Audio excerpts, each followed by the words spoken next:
This video is to show you how to schedule a hearing with a student. When you are assigned a case in Maxient, you will receive an email, and then you can find the case by logging into Maxient, and in your home dashboard, go to Unheard Cases and click on that tab. That should pull up a list of all the cases that you are assigned to, and then you can find the specific case number and click on it. For confidentiality purposes, I've already opened the case that we are going to assign. In this case, we are working with Gabby, who is one of our graduate assistants and has volunteered to be our test person for this case. You can find some additional information about your student under demographics, find their contact information, find the incident report itself. This is the electronic file cabinet that includes the police report, any pictures, the incident report, all of that information that you'll need for the student. And then under assignment, when you click on that tab, you should be able to see your name and understand that the case is assigned to you.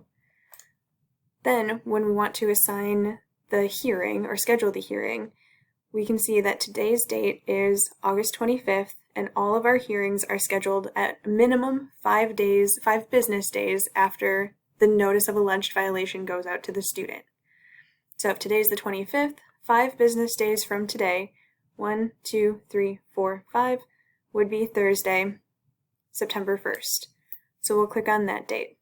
Make sure that you know when holidays are coming up so that you're not scheduling students 5 business days including a holiday. We want to exclude the holiday.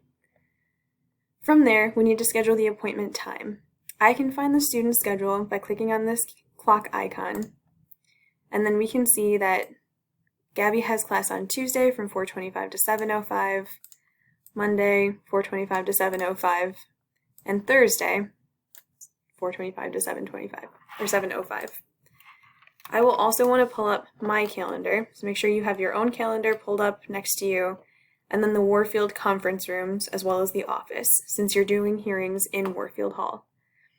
So if I can see on Thursday, Gabby's available.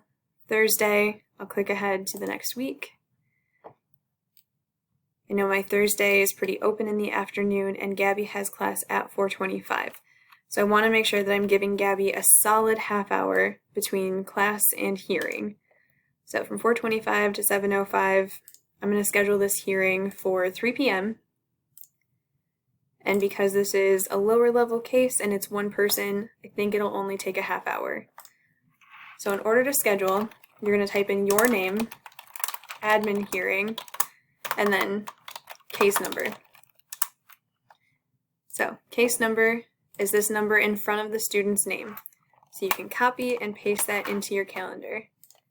And then to help you out, you're going to add to the calendar invitation that you are meeting with, and then the name of the student. So in this case, I'm meeting with Gabby Spencer. And then I will save that. Now that calendar invite is on my calendar, and I want to make sure that I can book a room in Warfield. So I'm going to click on that hearing. I'm going to go to the options, and I'm going to copy this to Warfield Conference Room 6 and save. And now I've booked Conference Room 6, and I have an admin hearing in Conference Room 6, and I know that that's where I'm going to be. So I can go back into Maxient, update the time, type in 3 o'clock p.m., and the appointment location is going to be 009 Warfield Hall, because that is our main office. Then I'm going to scroll up a little bit and go over to Other. Click on that, scroll down to the next deadline date. The next deadline is going to be September 1st, and that is because it's an admin hearing with Kate. So admin hearing with your name. From there, save the updates. This should give you all of the options for doing something with the student information, and we need to alert the student that we're going to be having a meeting with them. So you're going to go up to the quick links and go to letters. From there, you're going to go to the notice of alleged violation. Click on that to send the letter to the student. You can find a couple different things. This is not dishonesty, so we're not going to put anything under dishonesty. This is not a violation of university policy. This is not a complainant. This is, however, going to be an in-person hearing, and so select the hearing modality in the Office of Community Standards 009 Warfield Hall. Scroll down a little bit more. You shouldn't have options to choose signers, but if you do, make sure that it's blank. From there, you can build it. Then you should see the letter that includes all the information for Gabby. So in this case, we have, Dear Gabby, here's information from the office, here's the potential policy violation, and this will already auto-populate with everything that you've filled in on Gabby's case. So we know the date and time of the hearing, who the person's meeting with, and the location of the meeting.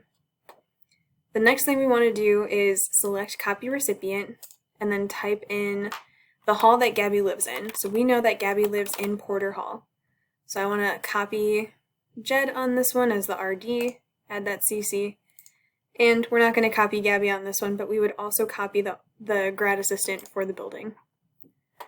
And if you forget who that is, you can always go down to the quick links for this case, or for this file, update the existing file, and right-click on that to open in a new tab and find the student's information under Contact. You can find out where the student is housed on campus. If the student is not on campus, you would not copy anybody into this area, unless they have different demographics, in which case we'll show you how to do that. So add forms. The form that you're going to want to add to the case file, most cases would be the incident report that's redacted, which will already be added down here. So you will click that button, scroll back up, and then hit Preview, Send, or Save. All of the documents that you added to this case are going to be here, so you can see the FERPA release.